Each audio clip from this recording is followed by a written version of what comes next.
there you go. That's a better one. Yeah, it's just last thing on this. Did he in fact live like a capitalist that day? Because I hear he does it every day. I think we'll have some moments that might rival that viral moment. There were a few moments in the debate that were, like there was one moment where he asked me in a very like condescending and snarky way, like, what do you think, the president should divest from all of his assets? And I was like, yeah, absolutely.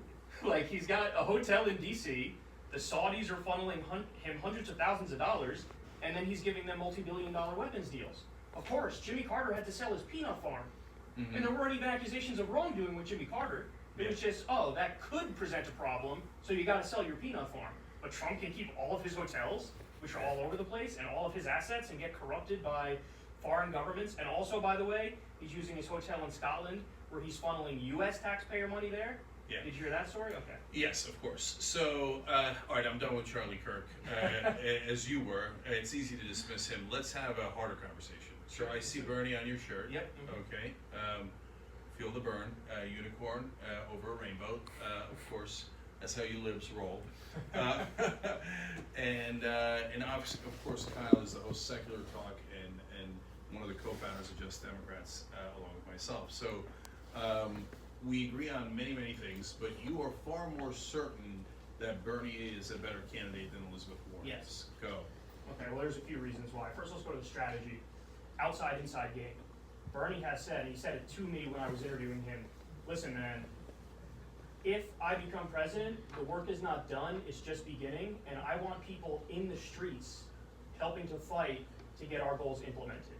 And he says he will go to West Virginia and directly call out Joe Manchin and say, listen, you're gonna fall in line and you're gonna do the thing that people want you to do. You're gonna be for Medicare for all, and I will support a primary challenger to your left if you don't do that. Elizabeth Warren, sitting in this exact same seat, said the opposite. She said, allow me to make a spirited defense of Joe Manchin. So that's one thing right there, which I think says everything about the likelihood of actually getting our policies implemented if Bernie becomes president versus if Warren does. And then the other really important thing is foreign policy. I mean, virtually everything I've seen from Warren on foreign policy tells me that she's a relatively standard Democrat on that front. Now, it's not to take anything away from her on Wall Street policy or trade policy, because I think she's much better than the standard Democrats on that.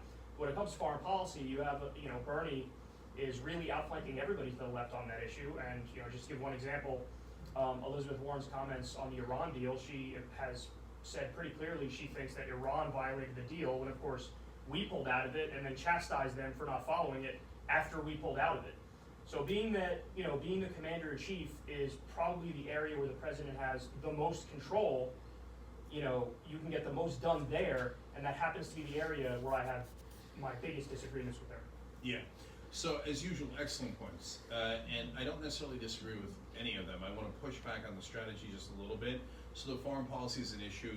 Bernie Sanders today, or very recently, talked to J Street and said, why do we have no conditions on the $3.8 billion that we give to Israel? Why don't we ask them to do things that are productive and help U.S. national interests as opposed to opposing U.S. national interests? And I don't know that Elizabeth Warren would go that far, to say the least. So far in what we know, and they've almost not discussed foreign policy at all in any of the debates. So Warren has not been asked about Israel, and Warren has not been asked about the military-industrial complex. It's not been asked about a giant swaths of foreign policy, right? So I hear you on all that, and I'm looking forward to her answers when she is eventually asked, okay? On the strategy part, and I also want to get back to how Warren is actually a progressive, and I want to see if you disagree with that at all. But on the strategy part that you brought up, if I was sure that you were right about that, then that would be determinative for me. The only difference between you and me on that is that I'm not positive. So the counter argument that great progressives make to me behind the scenes, okay, is Elizabeth Warren knows how to get things done and has gotten them done. She has a different theory of change, but it's an incredibly effective one. So she got the Consumer Financial Protection Bureau passed when she wasn't even a senator, when the Republicans hated it, and the Obama administration didn't want it either. I literally don't know how she pulled off that miracle, but that's pretty solid evidence that her strategic thinking actually does lead to wins on the board, and very large ones. So what do you think about that? Well, I mean, my only response to that would be, it goes right back to the Joe Manchin point. You have to, in order to win these battles, we have to know who we're battling. It's obvious that we're battling the establishment Republicans because we're always battling the establishment Republicans. But the open secret in Washington, D.C. that you know very well and I know very well is that you're also going to have to fight half the Democratic Party. I mean, 100%. you're the one who interviewed Tim Ryan, and you asked Tim Ryan, oh, if Bernie Sanders or Elizabeth Warren was president, we try to get Medicare for all, would you be in favor of it? And he said no. And then you told everybody, and you're right, by the way, hey, Tim, you signed up for the bill. You put your name down for the bill. So we have to take on at least half the Democratic Party, and I'm a big believer in they're not going to do it unless you force them to do it, and in order to force them to do it, you need to harness the will of the people. Now, what you said about Elizabeth Warren, even if I grant you that it's true, the way that she tries to go about, well, to get the Consumer Financial Protection Bureau, it's true, but how are you going to convince half the Democratic Party or more by only using positive means behind the scenes? But no. So those progressives also say what you guys don't see, and that's why I continue to have an open mind, is that she doesn't just use positive means. That she uses public pressure, and so that if she only used positive means with Obama and Geithner and Summers, there's no way we would have the Consumer Financial Protection Bureau. But it's not. So it's not no, positive. she put a lot of pressure on them. That's fair, but it's not positive when she says, "Allow me to make a spirited defense of Joe Manchin." That means I'm not going to go to West Virginia and do a rally against him. That means I will try to close the door and work behind closed doors in order to get him to do the right thing. So but I don't think that'll work. I don't think that'll work. Yeah, so I agree with you, Kyle. I don't think that'll work. If that's still her position, that it would be deeply problematic and perhaps dispositive. Now, that was a while back, right? That was, 3 years ago or so that she said that? And you can say, hey, 3 years ain't that much, and Bernie's been consistent, and those are all good points, right? But on the other hand, folks that have worked with her behind the scenes say that she does a great job of pressuring Democrats. Here, I'll give you another instance where she was perfectly willing to defy the Democratic Party. All the banking hearings. Now you might say, hey, look, that's her bailiwick, and I know she's great on banking, and you obviously acknowledge that, right? But the part you don't see, and that I have heard behind the scenes, is the rest of the Democratic senators, when she first went off on the bankers, were furious at her. And she knew that they would be furious at her. And they tried to apply a world of pressure afterwards. You have got to lay off of those guys. Otherwise, how are we going to win elections? She said, that's like your opinion, man. And I'm not going to listen to you. And she went back in and kicked their ass again and again and again. So even if I grant you all that, which is true. well, then we get to the point that I just simply don't agree with her priorities as much as I agree with Bernie's priorities. I know you and Anna had a debate on the show a week or so ago where you were getting into the issue of Medicare for all and does she really believe it and will she fight for it and all that stuff. And the bottom line is, when you look at Bernie's record and you look at her record, even if I say, okay, maybe she believes in it now, and that is a maybe, there are contradictory statements like crazy. Whereas with Bernie, there's none. It's the same thing for decades. So that's a big thing to me because that's on the top of my list, Jane. No, that's an easy one, Kyle, because she's going to release her plan imminently. And when she does, you and I will look at it. We'll know for sure if it's Medicare for all. That's true, but again, if it was something that you really deeply believed in and it's on the top of your priorities list and you're going to fight for it, I don't think we would have had to wait until this point in the election. Oh, I'll do a counter argument on that. Okay, Bernie on money in politics, #1 issue, okay? And it took till what, like 9-10 months into the campaign for him to release his plan? Okay, that's a fair point. So your #1 issue, you would say, is money in politics. And well, and I think you're probably going to agree with me that it's not my #1 issue. It is logically the #1 issue for progressives and for the whole country. Certainly one of the top ones. I'll grant you that for sure. Because we can't pass Medicare for all. I mean, how are we going to get all those half the Democratic Party, and by the way, I think it's more than half, that are going to sell us out on Medicare for all, that are going to sell us out on Green New Deal? I agree with you. We're not going to do it with pretty please. We're going to do it with pressure internally and externally.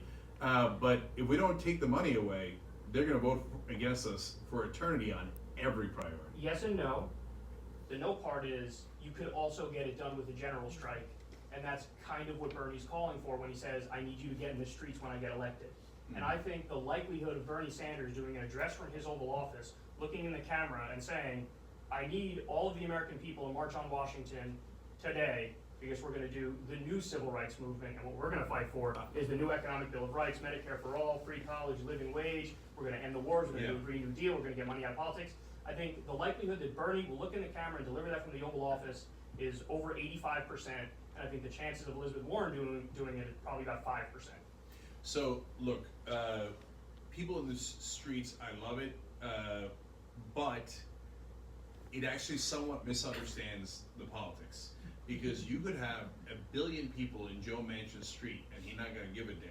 All he cares about is the money, okay? So that's why you need the president to support a primary to his left, as Bernie I said he would. totally agree with Right, that. of course. But on the other hand, Kyle, it took Bernie, I think the first time he said it was an interview with me in LA a couple months ago. It took him all this time. He's fantastic on every issue, right? But it took him all this time to finally say things like, I will take on other Democrats. Until then, have you ever heard Bernie say an unkind word about Chuck Schumer? I've never heard it. Well, I mean, again, I think I've heard Bernie be tougher on Democrats than I've heard Elizabeth Warren be tougher on Democrats. But you will concede that has only happened really in the last couple of months. In the last election, when Bernie was asked in a debate, do you think that Hillary Clinton changed any of her votes because of the money she got? And he said no. That's crazy. Of course she did. And he's too polite. Historically, he has been far, far too polite. Well, this is where we come to our total agreement, which is that, we like the acknowledgement that there actually is a battle going on for the soul of the Democratic Party. And if you acknowledge that, that means you can actually fight for your side in that battle. And our side is, we want real change. We want the populist left. We want social democracy. We want people who are anti-establishment. We want people who are uncorrupted. So that's where we totally agree on that front. But yes, I would like to see that from all the candidates, if they're serious about change, to acknowledge that there is a battle going on for the soul of the Democratic Party so that we can win that battle. Unfortunately, what you have is too often the establishment side of that battle acknowledges that there's a battle and they fight it, and the left side is actually very nice, and they're like trying to go along to get along and trying to, believe in unity. Yeah, and Bernie's gotten much better in the last couple of months, to be fair to Bernie. Okay, and so last thing, at least you acknowledge that Elizabeth Warren is a real progressive. You might have a different theory of change than she does, and you might have issues with some of her foreign policy, etc., but it would be wildly unfair to say that she's not a real progressive. So, yes and no. I mean, yes, she is on the issues where she is, Wall Street, trade, tax policy, and obviously if it came to a general election, I would have zero problem voting for Elizabeth Warren and arguing for Elizabeth Warren. But she's not as progressive as Bernie Sanders, and I think there are areas where genuine progressives would say, hey man, she's totally out to lunch on this issue, she's totally out to lunch on that issue, whether it's Israel-Palestine, whether it's Iran. Obviously I care deeply about Israel, Palestine, and Iran, and I think she needs to clarify her positions, and if her positions are those positions, I don't agree. But that doesn't mean she's not a progressive. That's fair, but I would just caution, not just for you, but for everybody engaged in this stuff. I'm tired of the discussions and the debates about labels. Like, I've heard it 1,000 times. We're not Dave Rubin where we should go on camera every day and be like, I'm a classical liberal. I don't give a shit what you think you are. Who cares? Tell me what you're actually for. Give me your policy positions and we'll talk about that and flesh that out. So yes, you have a point. I would just say everybody should kind of avoid the discussion about labels because it doesn't help us. And also, an interesting little fact that you're probably the only other person in the country who knows this. In 2016, Bernie Sanders actually won in the primary among self-described conservative Democrats. How is that possible? Well, the answer is very simple. People don't know about labels. Yes. They could be conservative Democrats, maybe they're not, and they just think they are, but either way, they hear that guy talk and they go, I like that guy. So let's not get wrapped up in labels is my point. Yes. Unsurprisingly, we end on a complete agreement. Literally earlier in the show today on the Young Turks, I said these labels don't mean a goddamn thing. Okay, Right, so yeah. there you go. All right, Kyle Driver, Kalinsky. Thanks, man. Everybody check out Secular Talk, part of the TYT Appreciate network.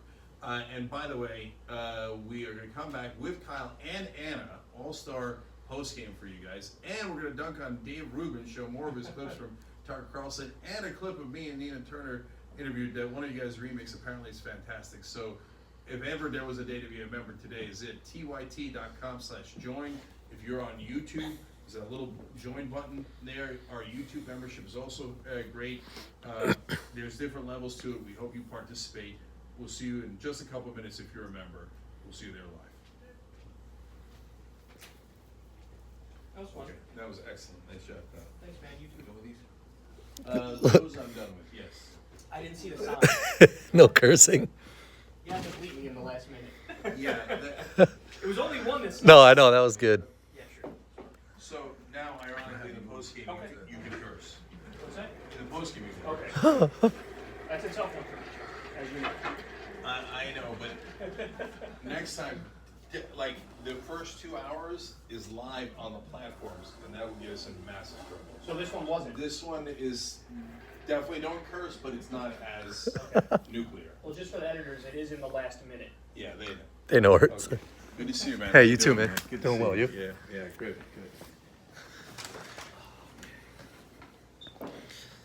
Say what up. I'm live. Hello, everybody. How's it going?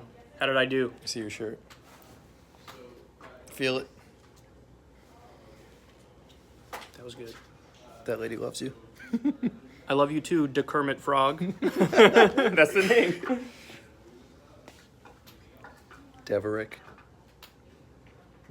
Yeah, I saw the sign, and I was like, damn. Is that bad if someone says it? Is it real bad if someone Yeah, curses? it's probably live or a demonetization or something. Oh, true. I try not to do it as much on my show anymore, but I still end up cursing. Where are you going? We're doing the Court. post game. We did Bernie and more. Oh, you did? I had an awkward exchange about it today. You and Jay? Yeah.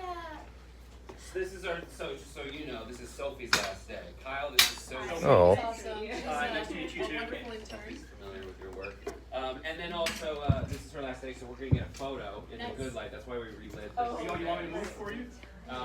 You can stay, you can go. I think we should all be in it. Yeah. Kyle was a wonderful part of Sophie's intern. I think I it would be couldn't even do better. it without you. Yeah. So when Jen gets back in, we can take the photo and everything. But just be primed for that event. Tanned, rested, and ready. Yeah. No, third time. Yeah, oh, I was Really? Man, he really Yes. made himself lighter by like 5 shades. Yeah. Bobby Bobby Jindal. Jindal. Bobby Jindal, the governor That's good. No, I remember him, but he liked his skin. Yeah, he did. Mm-hmm. He hates the fact that he's not white, and so he did it in his ad. He lightened his skin to make himself look whiter than he is. His voice is the. Also, right, also logging the off. governor portrait is lighter than what he is. That's right, the But governor yes. portrait too. The best governor portrait. You know he had to ask. In and out. Yes, he He did. had to ask for that. The best governor portrait of all time.